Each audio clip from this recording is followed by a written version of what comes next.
The reason beta-lactams are such an important class of antibiotics is that they're very cidal, they screw up the cell wall, and they're very effective. And it's for that reason that we have a whole range of them. And they're really basically three major groups that you should know about that fall into that category. They're the penicillins, there are the cephalosporins, and there are the carbapenems. Penicillins obviously were there first and remain a mainstay. There are a lot of organisms that are still very sensitive to penicillin, and the penicillin class of antibiotics remains very important for use. There's a whole slew of them, and the details really get pretty tedious, but I think the important ones to remember are that penicillin is great for gram-positives, streps. Ampicillin is the next generation, adds a little bit of gram-negative coverage.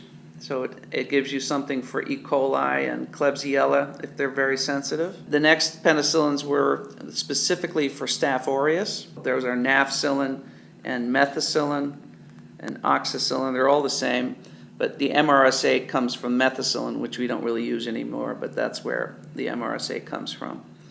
So that was the first and second generation of the penicillins. And then it became pretty clear that more and more antibiotic resistance gram-negatives were emerging, particularly Pseudomonas. And so the next one then were the anti-pseudomonal penicillins, and that includes piperacillin, ticarcillin, and carbenicillin. These latter two are really not ones that you need to know about, but they're all basically the same. But piperacillin is the major one that we use now, and it's anti-pseudomonal. The next piece that people have been adding to penicillins are the beta-lactamase inhibitors. And there are two of them. There's one called sulbactam, and there's the other called clavulanic acid. One is oral and one is for IV antibiotics, and these have greatly expanded the spectrum of these drugs. Though tazobactam is the other one that you need to add, and that's where piperacillin and tazobactam get combined into piptazo, and that's a very popular drug because it covers a whole spectrum from staph to Pseudomonas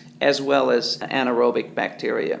So it's a very good broad antibiotic. So it's the combination of piperacillin, which has great activity, with the beta-lactamase inhibitor. Penicillin and ampicillin, for example, are great at getting into the CSF also. So they're very good for the central nervous system.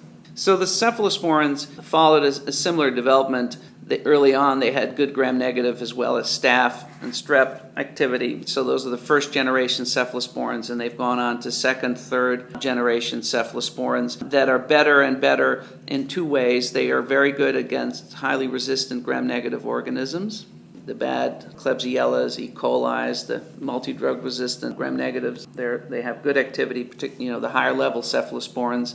So those are the cefepims, the cefepirazones, and some ceftriaxones.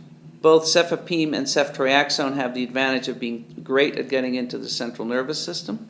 And ceftriaxone is particularly popular because it's got great pharmacokinetics. So you can give it once a day in some situations. In other situations, you have to give it twice a day. And so the cephalosporins really are sort of me-too penicillins, except that they have certain pharmacodynamic and other properties that make them attractive. And the carbapenems are particularly attractive because initially there was not a lot of resistance. So they had great activity against the whole spectrum of organisms. So they cover gram-positives, they cover gram-negatives, they cover anaerobes, and some of them will cover the Enterococcus, and they get into the CSF. We tend to restrict these antibiotics because they are so good and because resistance to them would really make us lose, and there is now resistance to the carbapenems as well, but it still has a somewhat restricted role and a very important one. And they also have very good pharmacodynamics.